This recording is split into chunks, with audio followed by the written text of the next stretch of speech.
Attorney General Drew Wrigley has shut down a company from making robocalls to North Dakotans.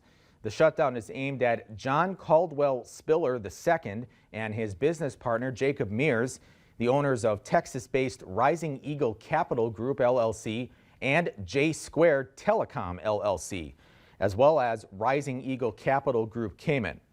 The company was responsible for making millions of robocalls to North Dakota residents in 2019 and 2020, including to those listed on the Do Not Call registry. Wrigley said his office is continuing to pursue similar judgments against other companies making such calls.